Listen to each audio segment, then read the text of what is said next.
Hi guys, well I've just realised I made a mistake and actually I haven't made enough videos for while I'm away, but that's alright.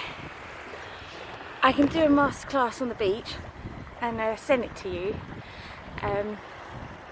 Hopefully I'm fairly decent and I can sit and watch my daughter who's canoeing. Hopefully you can see that. Yeah, there's more people on our beach, it's just so unreasonable.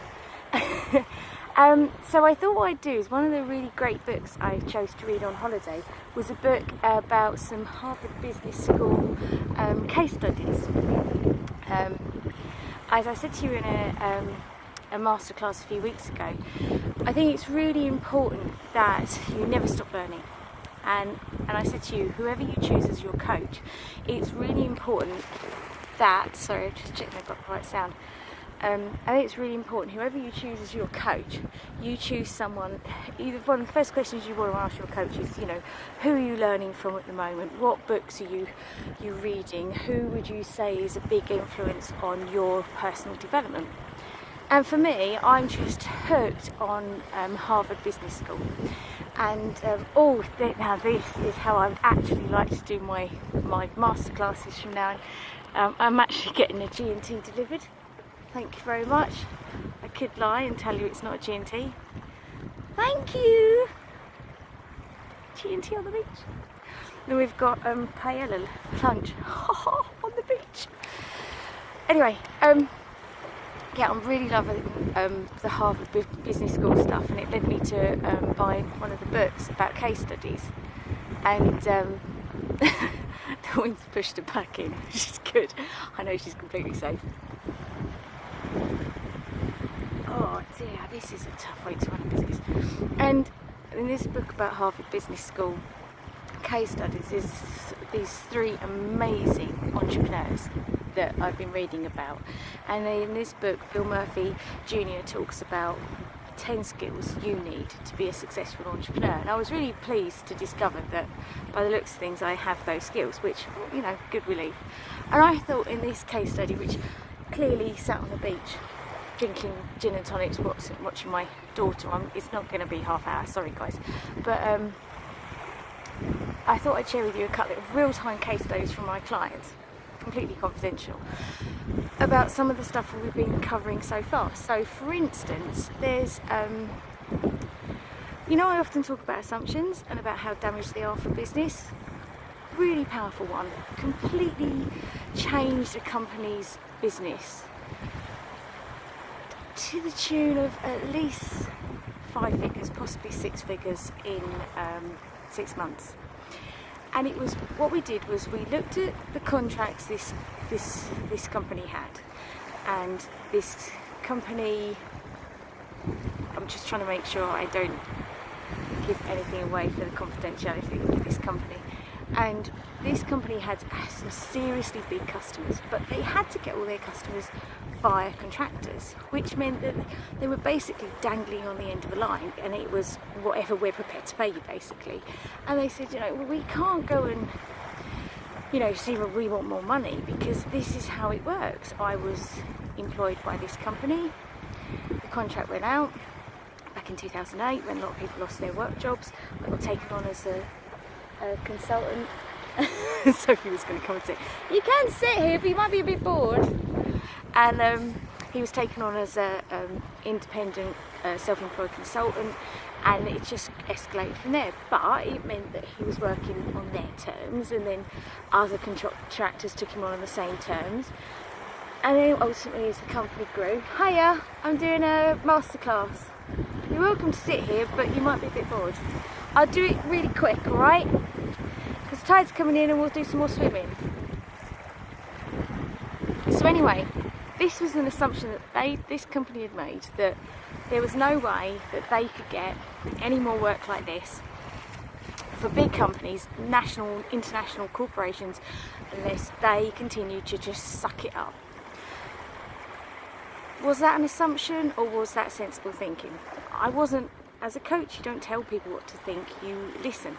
So I listened, and I asked them to question, is this an assumption? Can we hold a conversation with these companies? And then we looked at, well, what skills do we have that they don't have? What makes us special? Not your USP, this is more than this. What makes us completely unique, original? Why are they, why are they even using us? If these are international giants, why do they need little old us? Some tiny company with only 5 employees, why would they bother? We looked at that, and with that we use words powerfully, which again is something we've looked at in our masterclasses, and we rewrote their wording for their marketing. And we basically went back to them and didn't renegotiate. We didn't go, you have to give us this, we demand this. We basically just went back and enabled him to have a conversation where he said to them, look, we have ambitions and goals as a company. We have 1, 3, 5-year plans. As you can imagine, he was working with me. And this is what we want to do with our company. And if we continue to only work with contractors that will only give us this and this, we won't be able to achieve that. So this is what we would like to put on the table. This is what we feel that we can benefit you, and this is what we would like to see moving forward. Not only did they renegotiate, they also got basically opened up a lot of new contracts, contact details given to them. So there's a case study example of how assumptions were challenged, and we reworded what they were already doing in a more powerful way so that they could go back to people they were already working with to get a better deal and open new doors. It's just one example of a case study. Bill Murphy's book really made me think about the power of case studies. Another one was, I always say to people, look, before we start reinventing the wheel and looking for ways to increase business and gain new business, what are you already doing really effectively? If you see my daughter, I'm really not going to be much longer because I'm not dumping that. But you are very important to me too. What can you do? Neela, I bet you watched this. Do you remember a few weeks ago when I sat there with my pretend one? Didn't have umbrellas, but Bombay Gin. And another one was this company, quite a large company, been in business quite a while, stagnating basically. They've got so busy being busy, as so many of us are, we're busy being busy. But when we actually looked at a lot of the contracts that they considered to be really powerful, working really well for them, in actual fact they weren't that good for them. They drained the company of their time, of their resources, and their ability to go looking for other contracts that could be worth a lot more money and would be a lot more strategic for their future plans. Not only that, when we actually looked at the figures, actually didn't deliver in the ways that they needed to as well. So what we did was we went back, talked to the people they were already doing business with, talked about what their needs were, what their customers' needs were, how they felt they could best serve them, and how they felt that they weren't best serving them in the ways that they were, and that they had better ways that they could do that. But by honouring themselves as well, creating win-win relationships. And in doing that, are you getting your cosy, full cosy on? Can you put some more cream on, please? Thought you were. And by doing that, they were able to reword, use more powerful wording, pain and pleasure, everything we've already talked about, use more powerful wording in what they were already doing to existing customers and get a better agreement with people they're already working with. So there's 2 case studies there I've just given you in 10 minutes, very short masterclass because it'll be fun and games trying to get that to download in a week's time with the Wi-Fi out here. And I just want you to think about, with the stuff that we've gone over in the masterclasses so far, what assumptions are you guys making?